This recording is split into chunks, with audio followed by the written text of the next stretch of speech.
Suomen metsien pinta-ala on yhteensä 26 miljoonaa hehtaaria. Ne peittävät 70% Suomen maapinta-alasta, muodostaen yli 2,1 miljardia kuutiometriä uusiutuvaa raaka-ainetta. Asiantuntijoita tarvitaan hallitsemaan näitä valtavia resursseja. Mutta mitä on metsävarojen hallinta?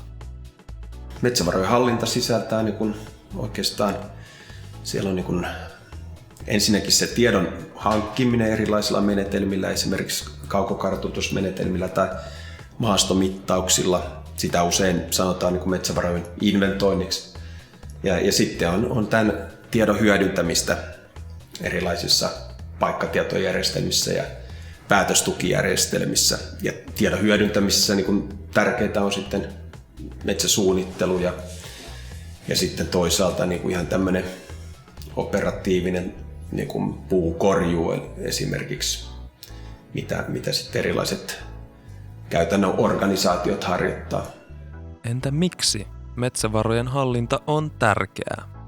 Jos ajatellaan noin globaalisti, niin sehän on iso kysymys. Ajatellaan vaikkapa nyt hiilitaseinventointeja, eli käytännössä jos nyt kuitenkin suuri osa tästä maapallon hiilitaseesta on metsissä, ja silloin metsävarojen inventointi ja seuranta, kartoitus on tärkeä osa sitä prosessia, millä pystytään nyt sitten näitä meidän hiilitasetta nyt arvioimaan noin globaalisti. Ja sitten jos tullaan Suomeen, vaikka Euroopan taso, meillähän metsävarojen inventointi on ollut korkealla tasolla jo siis hyvinkin pitkään Suomessa, eli itse asiassa oltiin ensimmäinen maa maailmassa, josta tehtiin koko tämmöisen valtakunnan kattava metsävarojen inventointi. Valtakunnan metsien inventointi on vuonna 1924, mutta edelleenkään Euroopan tasoisestikaan, niin jokaisessa Euroopan maassakaan ei ole tämmöistä valtakunnan metsien inventointia, eli meillä on vielä Euroopan tasollakin kehitettävää, tai voidaan tavallaan niitä menetelmiä, mitä on kehitetty Suomessa, niin viedä maailmalle. Opintojen aikana metsävarojen hallinnan opiskelijat pääsevät tutustumaan useisiin aihealueisiin, kuten puun, metsikön ja metsäalueen ominaisuuksien mittaamiseen, kaukokartoitukseen ja paikkatietojärjestelmiin, kuten lentolaserkeilaukseen ja UAV-järjestelmiin. Metsän kehitystä, kasvua ja käyttöä kuvaavien mallien rakentamiseen. Metsävaratietojen ajan tasalla pitoon sekä metsäsuunnitteluun ja suunnittelun tietojärjestelmiin. Mutta miksi sitten kannattaa opiskella metsävarojen hallintaa? No metsävarojen hallinta, se on toisaalta se on hyvin monipuolista ensinnäkin, että siellä jos olet kiinnostunut nyt sanotaan tekniikasta, teknologiasta, se käytännössä voit kehittää sen puolen taitoja.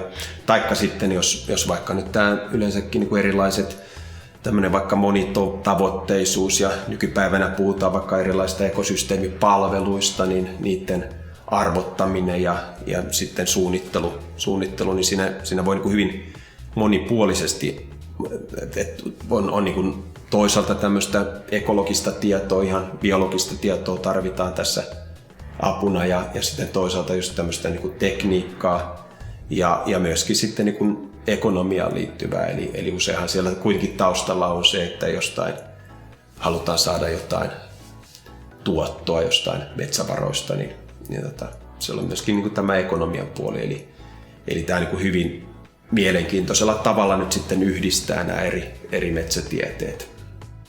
Entä minkälaisia mahdollisuuksia opiskelijoille on tarjolla opintojen aikana? No ensinnäkin, että meillä on tietysti se, että halutaan ottaa opiskelijat aikaisessa vaiheessa näihin meidän projekteihin mukaan, eli pääsee näkemään sitä, että mitä se tutkimus on, mutta toisaalta että meillä on näissä projekteissa niin hyvin usein näitä käytännön metsäorganisaatioita nyt sitten mukana. Käytännön metsäorganisaatioita tai itse asiassa monia muitakin myöskin, maankäyttöpuoli on hyvin tärkeä, eli jos maankäyttöpuolelta nimenomaan maanmittauslaitos esimerkiksi on hyvin tärkeä yhteistyökumppani. metsäorganisaatioista, metsähallitus, metsäkeskus, erilaiset metsäfirmat, isot puuhankintaorganisaatiot, kaikki nämä on niin kuin meidän yhteistyökumppaneita. Ja myöskin sitten tietotekniikkapuolelta on aika paljon yhteistyökumppaneita. Eli käytännössä me niin kuin näiden projektien kautta pystytään näyttämään ja osallistamaan niin kuin opiskelijat myös sinne niin kuin käytännön metsäalan toimintaan. Minkälaisiin työtehtäviin valmistuneet ovat päätyneet? No aika tasaisesti, niin kun, jos ajatellaan ensin yksityispuolelle vaikka julkiseen hallintoon, niin aika voisi olla puolet ja puolet. Eli yksityispuolella niin kuin erilaiset konsulttifirmat, jotka tekee niin kuin nimenomaan metsävarojen inventointiin, metsävarojen kartoitukseen, hallintaan, suunnitteluun liittyviä juttuja. Työllistää, niin kuin, eli lähinnä niin kuin asiantuntijatehtävät on niin kuin varmaan se yleisin. Sitten yksityispuolella tietysti täytyy ennen kaikkea mainita nämä ulkomaiset mahdollisuudet, eli niin kuin tämmöisiä metsävarojen hallintainventointiin liittyviä työpaikkoja ja konsulttijuttuja on aika paljon Suomen rajojen ulkopuolella.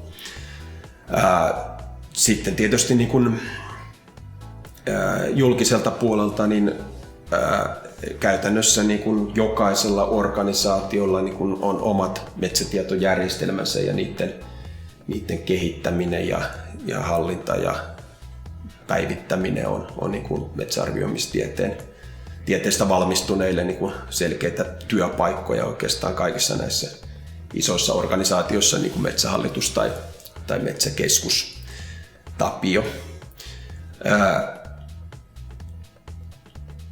Ja tietysti täytyy mainita myöskin tämä tutkimuspuoli, eli meillä on viime vuosina ollut hyvinkin niin kuin aktiivista tämä tutkimuspuoli, ja sekin on niin kuin työllistänyt ihan kivasti niitä niin kuin jatko-opiskelijoita, jotka ovat tutkimuksesta kiinnostuneita. Tervetuloa opiskelemaan metsävarojen hallintaa.